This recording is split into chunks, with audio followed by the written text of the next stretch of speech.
Hi everyone, this is Devleena welcoming you once again to another iconic episode of Iconic Ads with Devleena and Saurabh.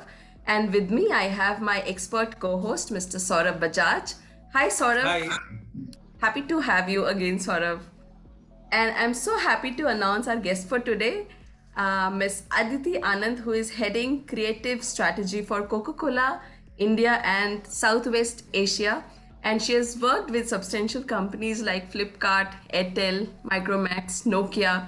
So we have lots to talk, Aditi. Sir वो अमित ने mail की है. ओहो, give me 2 minutes, मैं आपको उससे हर बात करके वक्त बताता हूँ. फोन पे सब कुछ है इसके पास, बस टाइम नहीं है. नो, ये वाला भाई. अरे यार अमित, तूने शर्मा को मेल की ऑमलेट. है. मम्मा मैं ऑफिस में कर लूंगा. अरे यार यार. उसको कर दे, उसने जान खाई हुई है. जो मेरा वो भी तेरा, जो मुझ में वो भी तेरा. ये तो तेरा है. आप ही तो कहते रहते हो माँ कि पूरा दिन फोन पे लगा रहता है. तो आज के लिए ये फोन आपका और मैं भी. हैप्पी दिवाली माँ. मैं के सिवाय तुझे मैं क्या दूं. अच्छा अब रोना नहीं है. सेंटी माँ. चुप कर. मैं के सिवाय तुझे मैं क्या दूं. आपकी कसम कह रहा हूँ कि फिर पता है क्या हुआ. चाची ने पीछे से पकड़ लिया. ले दोनों ले. अरे नहीं चाहिए मामा. अरे ले लेना. नहीं चाहिए ना. तू दिए चला अपने फिर. Wonderful. Aditi, would love to know about your association with this brand, Nokia, that time, and your involvement with this piece of ad campaign that time. Sure. So I joined Nokia in 2017. Nokia, as we all know, had exited the smartphone segment altogether after the takeover by Microsoft, and then Microsoft decided to put the plug on them. So while the enterprise business was always there, which is the network business, the feature phone business, which is the keypad phones which don't support internet, that business always existed. But the smartphone, which is actually where all the action lies, that business had been put out, and Nokia was planning to relaunch the smartphone business and like a full mobile services division again. And they hived off another startup called HMD Global, which was a global startup present in 80 countries, with the task of bringing back Nokia phones into the world. So I joined in 2007 before this venture was commercially launched. While the company was still there, we had not launched our first phone. And I joined in the capacity of the consumer marketing head. So as consumer marketing head, I was responsible for the overall consumer strategy of bringing back Nokia into India, how to launch it, how to position the brand, how to do product marketing, what phones to launch, which consumer segments to go after, how do we position it, what should be our media strategy, and all aspects of marketing per se. So this campaign came in that year only. So we launched in May 2017 with the iconic 3310 in a new avatar with a new snake and all of that, which got a lot of buzz, excitement, etc. But it was still not our core business. Our core business was smartphones. And we launched a couple of other smartphones with e-commerce partners in offline retail in starting from June, July 2017. And the way we analyzed the market and our strategy was that there are two brands in the mobile phone industry if you look at it. One is iOS and the other is Android. So there is an Apple standing with iOS and there is nothing like that. And then are a host of hardware options available with very similar looking Chinese brands or Korean brands, which all have Android at the heart of it. And therefore, from a functionality, form factor, etc., there is not much differentiation. They're all doing product-based marketing. They're talking about features. They're not really talking. Nobody was talking about consumer benefit. Nobody was talking about brand building or was investing time in brand building. And in this sea of sameness of the Android market, there was a Nokia which had a very distinct position in the market in the past, which had a very clear brand identity. It stood for connecting people. It was the Nokia ringtone was world over one of the most recognized sounds. And we did have a lot of these brand assets in our belly, and we also had a lot of latent equity. So again, that whole exercise of who should be the consumer in the first year, who should we talk to, came up, and we said millennials is what we're going to go after. Then we put a psychographic segmentation. We said which kind of millennials are we talking to? People who are into the newest, shiniest gadget? Are we talking into people who are not just skin deep? Are we talking about content creators, etc., etc.? And basically, we said that in the first phase, before we expand and become like a full service player, we want to, in a big way, announce that the brand is back. And while the brand is now being handled by a different company, still many people don't know that it was hived off as HMD Global, which was handling the brand. We said it's the same brand which our generation has grown up holding. We couldn't find a person who was 25 to 35 who had not owned a Nokia phone or didn't have a Nokia phone in their household, was owned by their father, was owned by their elder brother, etc. So everybody in that age group of 25 to 35 knew about Nokia, had either had a Nokia phone in the past or someone in the family had the Nokia phone in the past. So those were our warmest consumers to kind of go out for. The brand already stood for a couple of things, like the ringtone of the brand, the positioning of connecting people and human connections over technology, the iconic snake game. And there was these pieces, the two hands coming together. Those were all brand assets that people still recognized and replayed. Our task was, how do we get to these people who are already Nokia warm consumers, who moved away from Nokia because Nokia stopped fulfilling their need of a smartphone? How do we talk to them? How do we get them back? And how do we tell them, in a sea of sameness of brands, Nokia is still your old Nokia, which basically humanizes technology and puts people above technology. We strongly believe that technology was a means to an end, either forging human connections or for the betterment of the society or for your progress, versus an end in itself. A lot of options available in the market then and today talk about technology for technology's sake, not about what technology can do for you. So we said, let's come back, let's remind consumers who we are, let's announce in a big way that Nokia is back, and let's do a little bit of a brand relaunch, actually a massive brand relaunch, not a little bit. And that's when the Diwali campaign was conceptualized as a brand building metric.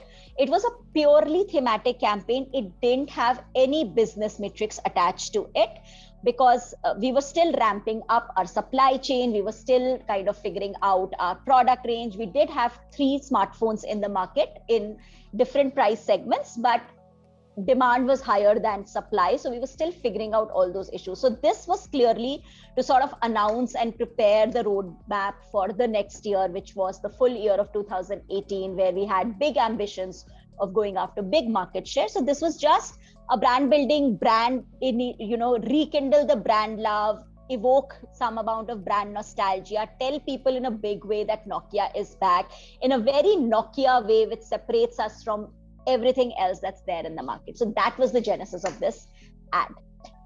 We worked with Taproot, Dentsu Taproot, for this campaign, and this is what came out, and we were very, incredibly happy with this campaign when it came out. So I have a ton of questions, because this is a fascinating brand campaign and thing to talk about. But before we jump to the main part of the conversation, I just want to get an idea from you that in terms of what this ad was supposed to do, and from the performance of Nokia as a brand for smartphones in the market, do you think that both are being delivered? So, like I said, the campaign was supposed to build salience for the brand, because there were like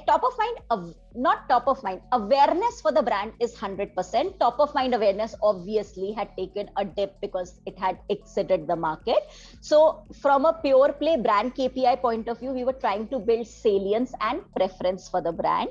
And then we were also trying to remind people that, these were the brand ethos last when you had an experience with the brand, and we are still the same while we've changed the product configuration, etc. So this campaign purely was brand love, consumer interest back into their minds, setting up a little bit of an imagery, etc. That kind of a campaign, it delivered on that. And this one piece of creative that you see, it was a massive 360 campaign which had influencers, content partnerships, outdoor activations, and I can talk about what we did, outdoor radio integrations, and a lot of paraphernalia around it. It was a massive mega marketing buzz that we did in year one.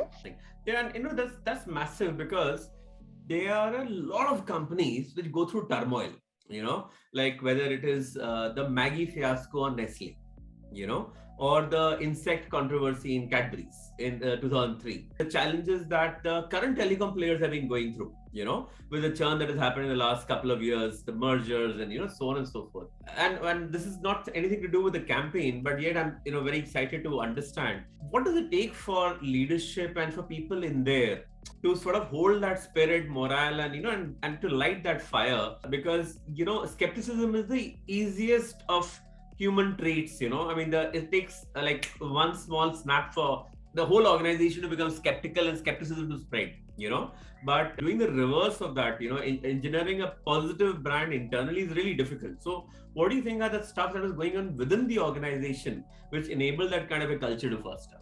I think a couple of things, and I've not lived through that phase, so it's all my hypothesis and how I interacted with people over the 4.5 years that I was there. I think one is that every single person who held on to his or her role in Nokia and transitioned to Microsoft and then to HMD really believed in the power of the brand. Like, they would swear by the brand pull like no other. Second, they had a lot of confidence in the fact that they know how to make and market mobile phones. A lot of them had done it very successfully. In Nokia at one point in time had 60-70% market share. So they knew how to do it. So they said, we are not new to the business. We are not new to how to market, launch, sell mobile phones. We know that we were market leaders and we have a great brand with us. So we have all the ingredients of success. What went wrong with Nokia was betting on the wrong product strategy, where they decided to go with Windows operating system and not with Android, and Windows is a desktop first operating system, so it's very limiting. It's not built for a mobile age, and that's what kind of the experience of the product, the way you use the product, the way you interact with the phone, that experience was compromised on Windows, which is what led to Nokia's demise. From a hardware perspective, they were always bringing innovations ahead of the curve, whether it was that twist phone, or whether it was the flap phone, or whether it was like huge megapixels in the camera, whether there were tie-ups with the Carl Zeiss and the Sonys of the world, the Music Express. If you look back at hardware innovations, Nokia was always ahead of the game. Where they fumbled and they fell was software. And software is not something that they owned or they had expertise in. They just decided to go with Windows, and that kind of didn't work. So it was a big failure that cost them a lot. But the people who stayed back actually they were coming from A, the power of the brand, B, the fact that they were unquestioned leaders of the market and they had built the brand and gained a 70% market share in India. So they were very confident of being able to do it again. And I think third, it was just that European companies and the culture in European companies, and I experienced it for the first time, was very different from, now I can say, an American company and from an Indian company. There is something very, very empowering, something that gives you a lot of ownership and makes an employee a partner versus just an employee. So now coming on to the business side of the conversation on the ad itself, for a brand wanting to talk about itself coming back, there are multiple things one can do. But if I were to just put them into some random buckets, the first thing that one can do is to try to trigger the nostalgia from the past, connecting people. This is what we are, memory structure, this is what we have seen. The second thing one can do is to say what's new. It's about saying that, what, we have a right to exist and this is what it is. And by the way, we now have this classy technology and we're going to kick ass. Both these routes would have put the product at the center. You're saying that this is who I used to be, so that's product at the center. The second route is again about product at the center, because now we are so preloaded. Interestingly, you didn't take either of these two routes. You took a third route. The third route is about the consumer.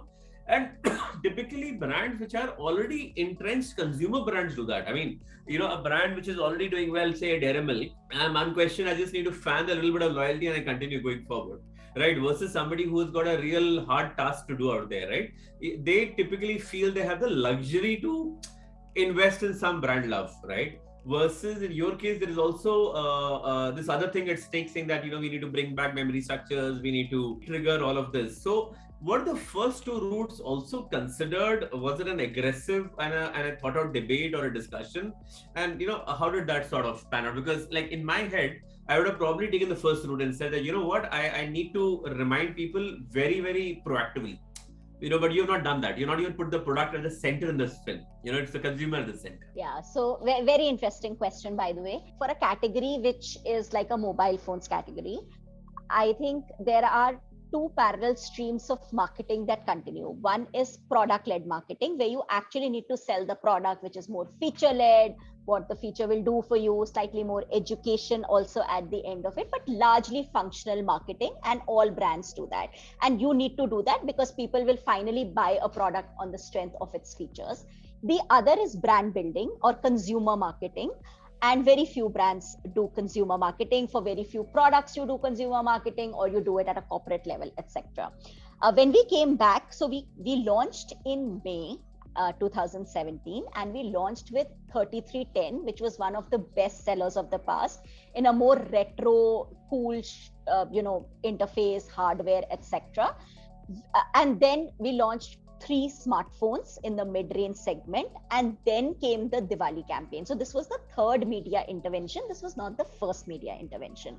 The first media intervention, like I was mentioning earlier, there were some assets of Nokia, brand assets of Nokia, which activate the memory structure, like the ringtone, universally recognized as a Nokia ringtone, the two hands coming together recognized, and the snake game.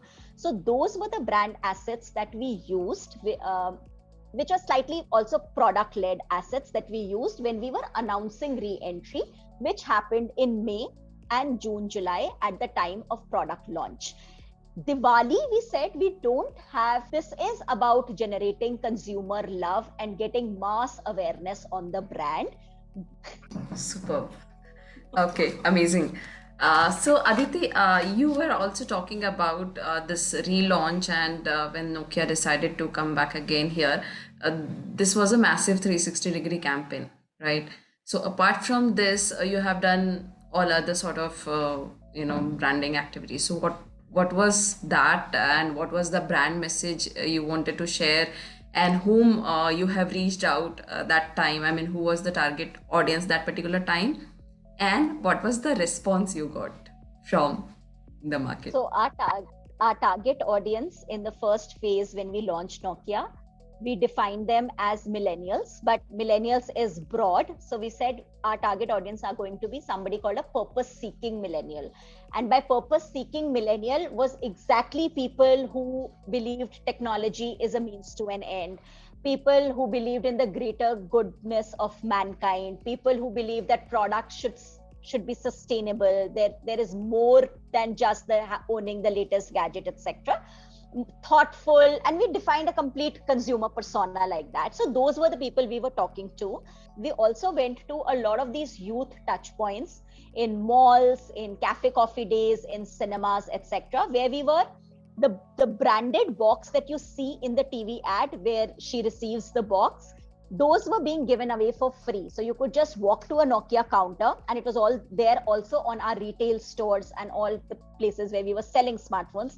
I think we were selling in 15,000 or 25,000 places, which was the retail network at that point in time. Everywhere you can walk in, you could pick a phone, because we just didn't want it to be point of view advertising. We wanted people to actually pick up a Nokia box, put their phone inside that, and put it away on the Diwali day. So we were doing that through a lot of activations that we're doing at these youth touch points. We also had a Facebook app that we had created where you could create these personalized digital gift boxes, and you could tag somebody and say, this Diwali I am gifting my phone to my mom, and I'm going to celebrate it like that. And there was a huge social media campaign with influencers, etc., where then we did an integration with TVF, with a very popular property called Truth or Dare that they have, where you see that the husband and wife, that couple which is very famous, Sumit Vyas, and I don't remember the name of the girl, but they are basically playing Truth and Dare, and then basically through that content piece, they bring out the whole idea that Diwali is about celebrating time together and keeping the phone away in a very fun way. Yeah, I think largely those were the touch points that we reached out to, if I remember correctly. Superb. These are pretty fascinating, and I really love the idea of providing the Nokia boxes and circulating that because that is how you are connecting once again. Thank you, Aditi. Thanks a lot for sharing such nice insights with us. Thank you, Aditi. Thank you, Saurabh, once again. I think it was an iconic conversation about Nokia. So, sort of now I'm curious to know about the 3 takeaways and learning from this particular piece of conversation today. I think it's been a very gratifying conversation, not just for me and you, but also for our users, because, Nokia is such a well-loved brand. You would all love to know what happened in its core, what happened to the story, why did it disappear, and how did it come back. So in that sense, I think this has been a very valuable conversation for most of us. But in terms of the 3 key learning when it comes to advertising, what I want to talk about is first, there is a lot of brand tasks when it comes to talking about your features and benefit and pushing your brand. But often when you want to do brand love and strengthen emotional equity, it is also about understanding your consumer more deeply. Is that the fact that the brand knew very clearly who their consumer is. It's a consumer which already has a latent love for Nokia, has used Nokia at some point in time and all, and it is about rekindling that love. Yeah. The second is about, deeply knowing your brand's proposition, and only when you deeply know your brand's proposition can you also take an anti-category stance. The only reason why Nokia had the right to take this anti-category stance of saying that, actually keep your phone away this Diwali. And the reason why they could do that is because they knew that they had purposeful millennials as their cohort. They understood their mindset very well, and they knew that they will resonate with this advertising. The third thing which I wanted to say is that often advertising is seen as is done in a step-by-step manner. So you had already done the first phase, which is about announcing the entry pack. You had done the fact about launching those multiple new models, and now it is about Diwali. It is about strengthening loyalty and brand equity. So which is the fact is advertising can have multiple tasks, and those tasks are a part of a continuation of brand strategy. And I think that's where this particular ad fits in. Yeah. And hence, just to recap, it is about deeply understanding your consumer and hence spurring brand love. It's about understanding your consumer cohort and their mindset better, which stands out from your proposition. And finally, it is about understanding what is the job to be done, and not always you'll have one job to be done. You're going to have different advertising or different pieces of communication for multiple jobs to be done. So I think that for me are the top 3 takeouts from this episode. Superb, Saurabh, and these are very precise takeaways. My favorite from these 3 is like you have to be very courageous and have to be ready to take the calculated risk in terms of the anti category branding and all. So thank you for sharing these valuable takeaways for us week on week with our viewers. Yeah, so thank you for being here, Saurabh. Thank you so much. Looking forward to next week. Thank you for all our viewers and listeners for patiently listening to us.